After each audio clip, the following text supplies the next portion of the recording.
Exercise 4.3 class 10th NCERT का question number 11 है आपके सामने। Sum of the areas of two square is 468 metre square. दो square हैं, उनका एरिया का जो सम है वो 468 मीटर स्क्वायर है। If the difference of their perimeter, अगर उनकी पेरीमीटर की जो डिफरेंस है वो 24 मीटर है तो find the side of two square. तो टू स्क्वायर की साइड हमें फाइंड आउट करना है।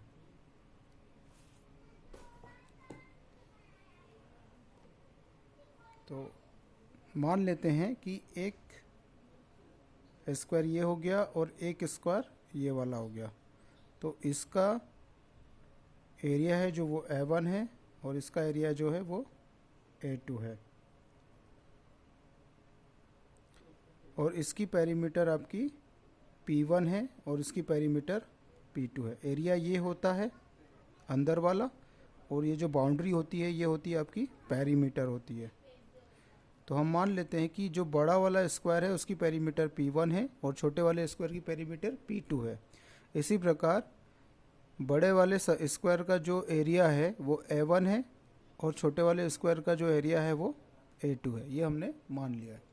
तो अकॉर्डिंग टू क्वेश्चन कि let the perimeter of big square be P1, मान लिया कि बड़े स्क्वायर की जो पेरीमीटर है वो P1 है और छोटे स्क्वायर की जो पेरीमीटर है वो P2 है। देन हमें गिवन है कि जो उनकी पेरीमीटर है, पेरीमीटर का जो डिफरेंस है वो 24 है। ये हमें गिवन है क्वेश्चन में। तो हम जानते हैं कि पेरीमीटर क्या होती है 4 इंटू साइड। स्क्वायर की पेरीमीटर क्या होती है, स्क्वायर की पेरीमीटर क्या होती है 4 इंटू साइड होती है। और यहाँ पर हमने स्क्वायर की जो पेरीमीटर होती है वो कितनी होती है 4 इंटू साइड ये होती है। तो यहाँ पर हम बड़े वाले स्क्वायर की पेरीमीटर की जो साइड है उसको A1 मान रहे हैं और छोटे वाले स्क्वायर की पेरीमीटर की साइड को A2 मान रहे हैं। तो इनका हमने यहाँ पर पेरीमीटर का फार्मूला लगाया है। टू स्क्वायर है तो दोनों स्क्वायर की पेरीमीटर का फार्मूला लगाया है और उसका जो डिफरेंस है वो कितना है 24 है। इन दोनों में से हमें 4 कॉमन दिख रहा है तो हमने 4 को कॉमन ले लिया। क्या बचा A1 minus A2 is equal to 24। यहाँ से हमें 4 को हम उधर ले जाएंगे तो डिवाइड में चले जाएगा, क्योंकि यहाँ पर इनटू में है, इक्वल की दूसरी तरफ जाएगा तो डिवाइड में चले जाएगा। तो A1 minus A2 equal to हमें कितना मिल जाएगा 6। 4 1 जा 4 और 4 6 जा 24। तो यहाँ पर A1 माइनस A2 क्या है 6। ये हमें क्या मिल गया, बड़े वाले स्क्वायर की साइड और छोटे वाले स्क्वायर की साइड के बीच का जो डिफरेंस है वो मिला है। ये हमें साइड नहीं मिली है, हमें डिफरेंस मिला है। अगर इसका मतलब क्या हुआ 6 सेंटीमीटर की अगर एक स्क्वायर मान लो x है तो दूसरा स्क्वायर उससे 6 मोर होगा, दूसरे स्क्वायर की साइड उससे 6 मोर होगी। इसका मतलब क्या हुआ कि मान लो एक स्क्वायर है उसकी साइड अगर हमें 10 मिलती है तो दूसरे वाले स्क्वायर की साइड कितनी हो जाएगी उससे 6 मोर, मतलब 10 प्लस 6, क्योंकि दोनों स्क्वायर की साइड का जो डिफरेंस है वो कितना है 6 है। उम्मीद है कि आपको ये चीज़ क्लियर हो गई होगी। अब क्वेश्चन में उसने हमें आगे क्या कहा है,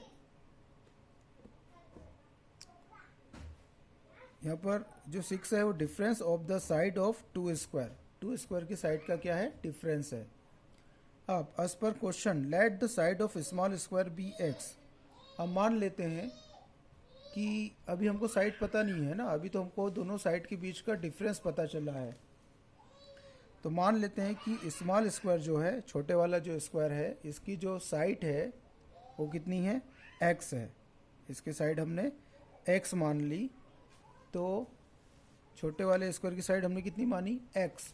तो बड़े वाले स्क्वायर की साइड इससे कितनी मोर होगी 6 मोर होगी। क्यों, क्योंकि दोनों स्क्वायर के बीच में जो साइड का डिफरेंस है वो कितना है केवल 6 है। तो अगर एक 10 है तो दूसरा 10 प्लस 6 मतलब कि 16 होगा, और अगर एक 20 है तो दूसरा 20 प्लस 6 26 होगा। तो उम्मीद है कि आपको ये चीज़ क्लियर हो गई होगी हमने कैसे लिखा है। तो यहाँ पर हमने स्मॉल स्क्वायर की जो साइड है उसको x मान लिया है और बिग स्क्वायर की जो साइड है उसको हमने उससे 6 मोर माना है। अब उसने क्वेश्चन में कहा है कि दोनों स्क्वायर का जो एरिया है उनका सम कितना है 468। A1 को हमने बिग स्क्वायर का एरिया माना है और A2 को हमने स्मॉल स्क्वायर का एरिया माना है। तो इन दोनों एरिया का जो सम है, मतलब A1 प्लस A2, वो है 468 मीटर स्क्वायर, ये रहा। तो हमने ये अकॉर्डिंग टू क्वेश्चन लिखा है। अब हम जानते हैं कि एरिया क्या होता है, साइड का स्क्वायर। स्क्वायर का एरिया का फार्मूला क्या होता है, स्क्वायर के एरिया का फार्मूला क्या होता है, साइड का स्क्वायर। चूँकि यहाँ पर दो स्क्वायर हैं तो एक स्क्वायर को हमने A1 मान लिया और दूसरे स्क्वायर को A2 मान लिया। तो हमने यहाँ पर साइड का स्क्वायर कर दिया, S1 का स्क्वायर और S2 का स्क्वायर, और यहाँ पर हो गया, ये वैल्यू हमें दे रखी है कि दोनों की साइड, जो दोनों के एरिया का जो सम है वो 468 है। तो एरिया क्या होता है, S1 का स्क्वायर हो जाएगा और यहाँ S2 का स्क्वायर हो जाएगा, ठीक है, साइड का स्क्वायर। तो हमने पहले वाले स्क्वायर का जो एरिया है, बड़े वाले छोटे वाले स्क्वायर का एरिया हमने कितना माना है, x प्लस 6,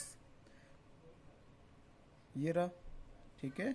बिग स्क्वायर का जो एरिया है वो कितना है, x प्लस 6, और स्मॉल स्क्वायर का जो एरिया है वो कितना है, x है। बिग जो है उसका ज़्यादा बड़ा होगा तो x प्लस 6 होगा और छोटे वाले का x होगा। तो ये वैल्यूज़ हमने यहाँ पर पुट कर दी है। यहाँ पर x प्लस 6 बिग स्क्वायर का एरिया हो गया, साइड हो गई, सॉरी साइड हो गई, और ये स्मॉल स्क्वायर की साइड हो गई। तो इस तरह से x प्लस 6 का स्क्वायर हो जाएगा और x का स्क्वायर, है ना, और ये हो जाएगा 468। अब हम इसका सॉल्यूशन बैक साइड देखते हैं।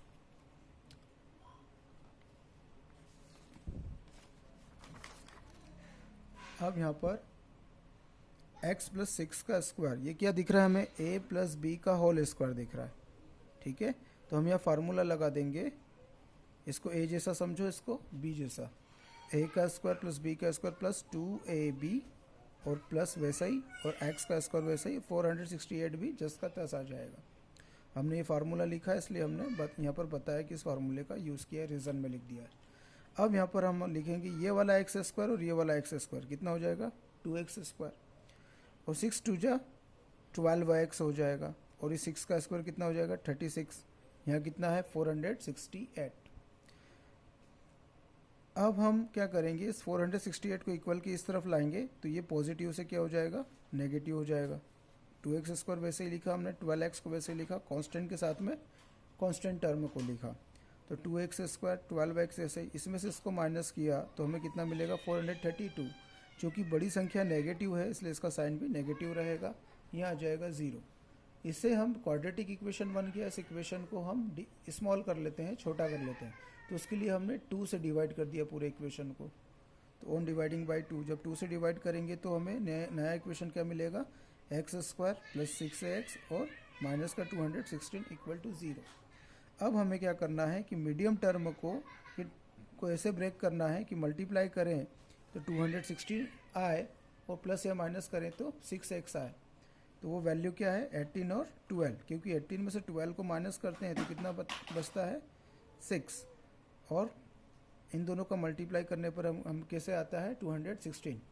ये फैक्टर कैसे करते हैं, हम पिछले वीडियो में इसके बारे में बता चुके हैं कि ये हमें कैसे ढूंढना होता है, ब्रेक कैसे करना होता है, इसे हम पिछले वीडियो में बता चुके हैं, पहले हम बता चुके हैं, ठीक है। तो हम इसे आगे बताते हैं। अब हम यहाँ से 2 2 के पैर बना लेते हैं। तो यहाँ से क्या होगा, x कॉमन निकल जाएगा तो यहाँ से बचेगा x, और यहाँ से x को बाहर निकाल लिया तो कितना बच जाएगा, 18। ये दोनों नेगेटिव साइन के इसलिए माइनस साइन कॉमन आ जाएगा और दोनों में से 12 कॉमन आ जाएगा, और यहाँ बच जाएगा 12 को बाहर निकाल लिया तो x, और यहाँ पर 12 और 18 का इंटू है तो हमने यहाँ से 12 को बाहर निकाल लिया है तो कितना बच जाएगा, 18। बाहर माइनस साइन होने की वजह से अंदर के साइन चेंज हो जाएंगे तो ये कितना हो जाएगा, दोनों पॉजिटिव हो जाएगा। अब ये फर्स्ट टर्म हो गया, ये सेकंड टर्म हो गया, तो दोनों टर्मों में से पूरा की पूरा फैक्टर कॉमन हो रहा है, x प्लस 18। तो इधर से x प्लस 18 हमने निकाल लिया है तो यहाँ से क्या बचेगा, x, और इधर से x प्लस 18 निकाल लिया है तो यहाँ से क्या बचेगा, माइनस का 12। इस तरह से 2 फैक्टर्स बन जाएंगे और हम इन फैक्टर्स को बारी बारी से 0 के इक्वल रखते हैं। तो x प्लस 18 को 0 के इक्वल रखेंगे तो माइनस का 18 आ जाएगा, और x माइनस 12 को 0 के इक्वल रखेंगे तो प्लस का 12 आ जाएगा। तो ये वाली वैल्यू इम्पॉसिबल हो जाएगी, क्योंकि कभी भी साइड नेगेटिव नहीं होती है, ठीक है। इसलिए ये वैल्यू रॉन्ग हो जाएगी। तो सही वैल्यू क्या होगी, x इज इक्वल टू 12 होगी। ये हमारा राइट आंसर होगा। x को हमने क्या माना था, साइड ऑफ स्मॉल स्क्वायर, इस छोटे वाले स्क्वायर की साइड मानी थी हमने x को। तो ये छोटे वाले स्क्वायर की साइड कितनी हो गई, 12। तो बड़े वाले स्क्वायर की साइड इससे कितनी अधिक होगी, 6 अधिक होगी। तो x प्लस 6, तो x की जगह पर 12 रख देंगे। 12 प्लस 6 कितना हो गया, 18। मतलब बड़े स्क्वायर की साइड हो गई 18 और छोटे स्क्वायर की साइड हो जाएगी आपकी 12।